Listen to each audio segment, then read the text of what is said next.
So I think this makes this section 8 of my story.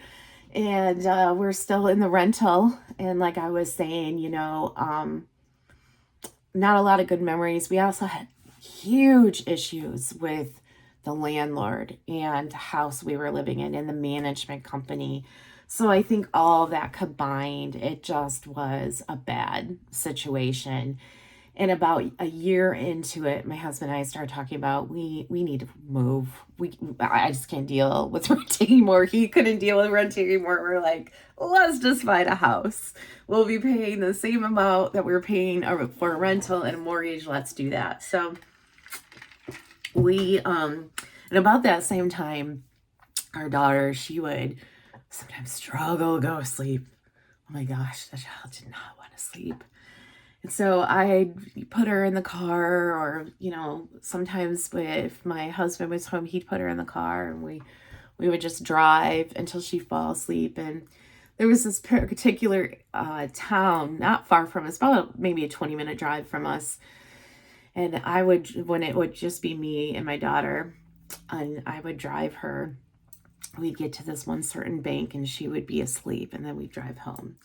We did this over and over and over again. And the more I drove into that town 20 minutes from us, the more I was like, I think this is where I want to live. It kind of reminded me of where I went to college, which is near where I grew up. And I was like, I think I like this area. So we started looking at houses in that area and a few other areas, and got a wonderful, absolutely awesome real estate agent to work with. And so in 2017, we started looking at houses.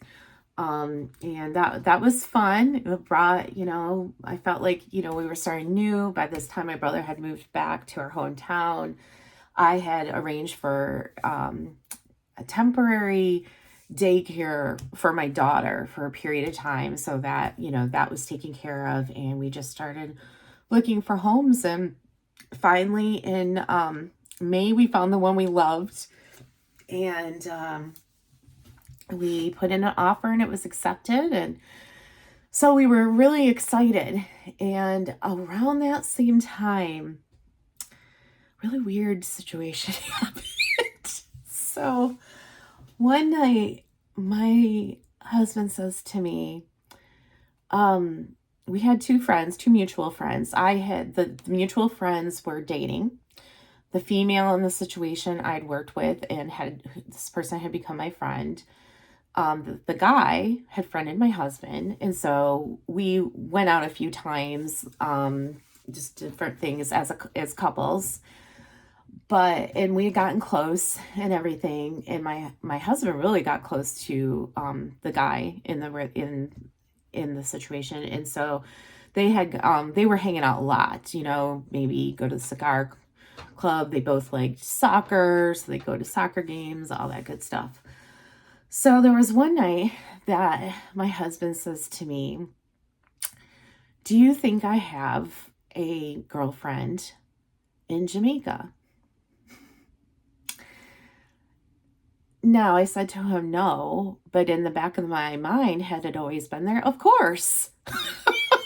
Of course. I was married to a Jamaican. Unfortunately, the stereotype is they have multiple partners. So, of course, I had thought about that.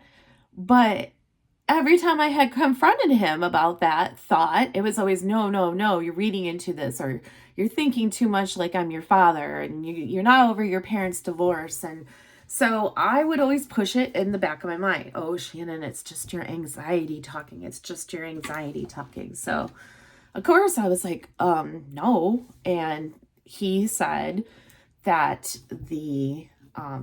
our friends, the guy, had said that I had asked his girlfriend, not my husband's girlfriend, but the couple, that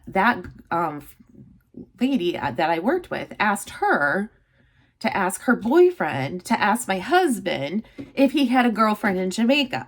Now, I did not do that. First of all, I'm not in frigging high school.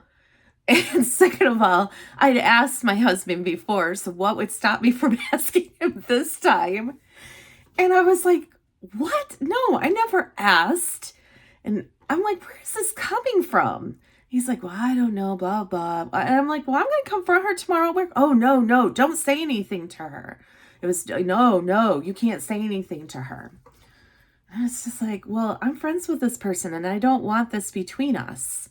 And so I was thinking, screw that. I'm going to say something, which wasn't something I did often with him. If he asked me not to do something, unfortunately, I just went along with it. So, here I'm thinking, we're literally, I don't remember if it was maybe a week or 2 weeks away from signing papers for a freaking $250,000 house.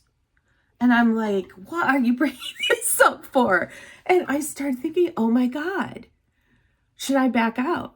Should I not be signing for this house? Should we not be getting a house? Should I just be getting a divorce lawyer? What is going on? So the next day I confronted the friend in the office and she's like, I don't know what you're talking about, Shannon. And I was like, well, this is what he's saying.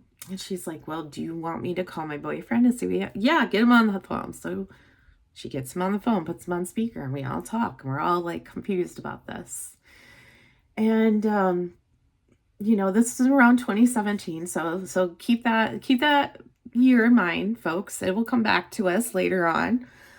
But I was just like, it was so weird. And it brought such weirdness into the situation because that I never looked at that person, that couple, as people that I could trust ever again. And it ruined my relationship with the female that I worked with. I never could trust her again. I felt like somebody was lying to me. I made the assumption it was them, and I made the assumption that she was trying to do something to break up my marriage.